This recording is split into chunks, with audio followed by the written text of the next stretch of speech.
बात तो यह है, इस यात्रा में जाने वाला व्यक्ति, अपने प्रदेश जाने वाला व्यक्ति कुछ सामान तो वहां से ले सकता है, पर जिस यात्रा में एक दिन हमको जाना है उसमें सामान कुछ मिलता नहीं।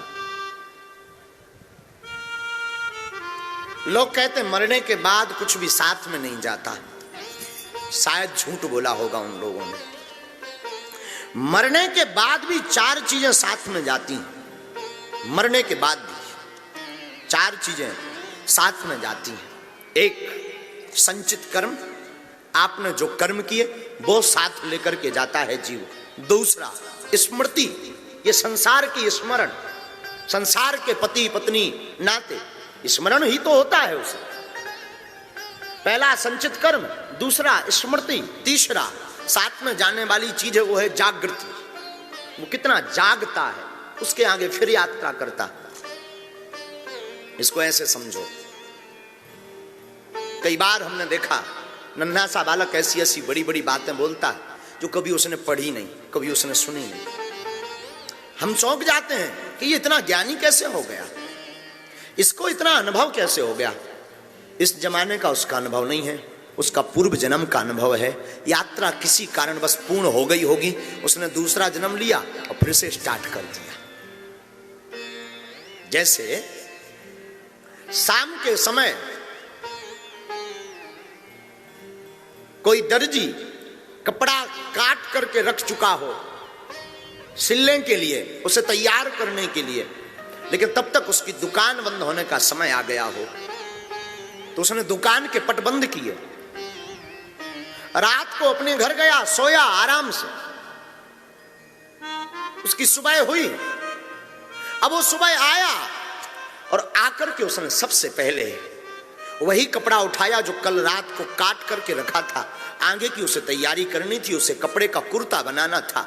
उसने झट से 30 मिनट में वो बना दिया, क्योंकि आधा काम वो कल निपटा चुका था, आधा काम बाकी था, सुबह आकर के पूर्ण कर दिया। पर उसका मतलब ये नहीं कि उसने एक दिन में किया, दोनों समय में, कुछ रात का कुछ सुबह का। ऐसे ही हमारी जिंदगी है, कुछ पूर्व जन्म का कर्म होता है, कुछ इस जन्म का कर्म होता है, दोनों मिल जाते हैं, जागृति हो जाती है और परमात्मा का मिलन हो जाता है।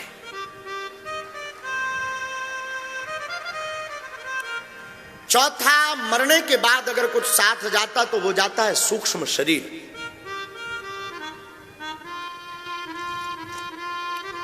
बस एक निवेदन करूं, जीवन व्यर्थ गवाना भी मृत्यु है, जीवन में सोना भी मृत्यु है। आप सोना 2 प्रकार का होता है, एक नींद का सोना होता है, एक खुली हुई आंखों में सोना होता है। आपकी अगर आंख खुल गई और आंख खुलने के बाद भी अपनी इन आंखों से संतों के दर्शन नहीं किए, इन आंखों से आपने भगवान दर्शन की जिज्ञासा नहीं जगी, इन नेत्रों में भगवान के दर्शन का भाव नहीं जगा, तब भी आप सो रहे हो, तब भी आप नींद के आगोश में हो, तब भी आप गहरी निद्रा में हो। मौत भी एक प्रकार की नहीं होती, मृत्यु 101 प्रकार की होती है। हद तो यह है, मरना सबको है, मरना कोई नहीं चाहता, कोई नहीं चाहता मैं मरूं। मरते समय भी वो प्रयोजन करता है कि मैं बच जाऊं, और उसे यह भी पता है कि मरना है। हमें लगता कि अभी बहुत जिंदगी हमारी बाकी है, ये भूल है हमारी। हमें लगता बहुत समय है हमारे पास, ये भूल है हमारी। हमें लगता वो मर गया, उसका समय आ गया था, हमारा नहीं आया, ये भूल है हमारी।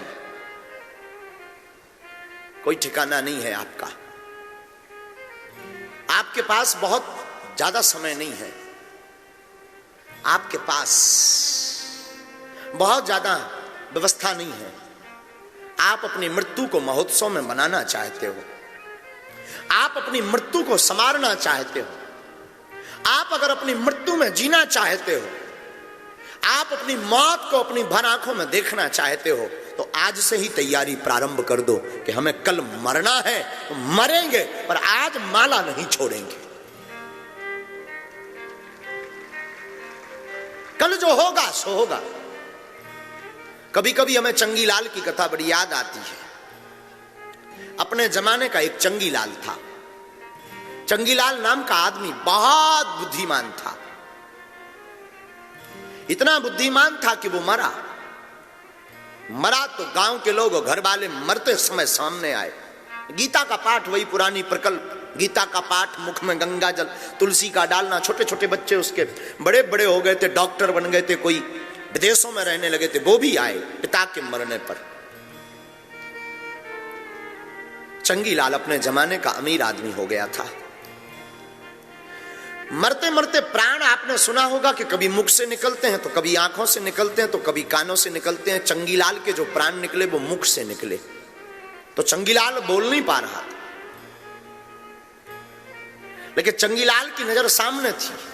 लोग, परिवार बगल में बैठे थे। मरने का समय अंतिम था, कुछ देर में उसकी श्वास रुकने वाली थी। वो बार बार इशारा करके चंगीलाल कहता, वो देखो झाड़ू झाड़ झाड़, और इतना बोले हो फिर चुप हो जाए, बार बार उठने का प्रयत्न करे। चंगीलाल के बच्चे थे 2, मंगूलाल और मोहनलाल। चंगीलाल के दोनों बेटे थे। दोनों बेटे बड़े पढ़े लिखे हुए थे, डॉक्टरी पढ़ी हुई थी, लंबा बिजनेस था इनका, विदेशों में कारोबार था। डॉक्टरी की पढ़ाई में भी बहुत बड़ा ये डॉक्टर्स काम करते थे, दवाइयों का काम करते थे। बच्चों ने कहा, पिताजी मरने वाले हैं, बोल नहीं पा रहे हैं, बार बार हाथ का इशारा करके झाड़ की तरफ नजर कर रहे हैं। लगता है इन्होंने भड़ा वहां पर धन गाड़ दिया है। मरते समय बोल नहीं पा रहे, बता नहीं पा रहे। शायद कोई ऐसा इंजेक्शन मिल जाए जिससे ये बता दें कि आखिर क्या बोलना चाह रहे। तो चंगीलाल का जो बड़ा बेटा था वो बड़ा होशियार था। उसने कहा, हाँ एक इंजेक्शन है। उस इंजेक्शन है तो जरा महंगा, पर उस इंजेक्शन के लगाने से 2 मिनट तो हम बुलवा देंगे पिताजी को। तो छोटे भाई ने कहा, मुंह क्या ताक रहे, लाओ ना, हो सकता 2, 5, 10 हजार के इंजेक्शन से करोड़ों का माल हाथ में लग जाए। भागे भागे गए। अब वो महंगा वाला इंजेक्शन लेकर के उसका बेटा आया, वही बात लगाया, लगा करके मालिश की, और इंजेक्शन ने तो चमत्कार किया। वो उठा और चिल्ला करके बोला, तुम मेरा मुंह क्या ताक रहे, देख वहां सामने एक बछड़ा झाड़ू चबा रहा है। और मर गया। साहब माथा पीटने लगे कि 10 हजार के इंजेक्शन में 5 रुपए की झाड़ू बची। वाह वाह रे चंगीलाल, वाह रे चंगीलाल, ताप दिया मरते समय तूने हमें, ताप दिया। छोटे वाले ने तो हद कर दी। छोटे वाला बोला, 13वीं के पैसा गए, अब तो हम लगाने वाले नहीं। मरते समय, मृत्यु के समय हमारे आपके जीवन में ये बड़ा स्वभाववश होता है कि हमारा संसार के प्रति और आकर्षण बढ़ने लगता है, संसार और प्रिय लगने लगता है, अपने और प्रिय लगने लगते हैं, जगत में अपना और घनिष्ठ लगने लगता है, जगत से प्रियता और बढ़ने लगती है, जगत से हमारा स्नेह और बढ़ने लगता है। हकीकत यह है, कोई अपना नहीं है। ये बात कहना सरल है, समझना बड़ा कठिन है। अपने चित्त पटल पर इसको उतारना बहुत कठिन है। यूं तो हम भी कह देते कि मरना है, पर मरने की तैयारी नहीं होती। यूं तो तुम भी कभी कभी बोल देते कि मरना तो है, पर मरने की कोई तैयारी नहीं होती। आप पूछोगे कि महाराज मरने की तैयारी आखिर कौन सी बात कर रहे हैं आप, कौन सी मरने की तैयारी कर रहे हैं? सामान रखें, सनेकी पहले से बनाकर रखें क्या? मखाने पहले से रख लें क्या? साधु, आपकी बुद्धि शायद उल्टी हो। हमने मरने की तैयारी के लिए सामान की बात नहीं की। मरने की तैयारी का मतलब है आपके जीवन में माला इतनी घिसो कि मौत भी तुम्हारी मौत में आकर के शर्मा जाए। इतनी माला जपो, इतना भजन करो कि मौत भी तुम्हारे सामने आवे तो शर्मा जावे कि मैं किसको लेने आ गई। कितना बाबरा शहंशाह बैठा है और मैं इसे मारने चली आई। इसका नाम है मृत्यु का महोत्सव, इसका नाम है मृत्यु की तैयारी, इसका नाम है मौत का महोत्सव, इसका नाम है सत्य को स्वीकार करना, इसका नाम है मृत्यु से सामना होना।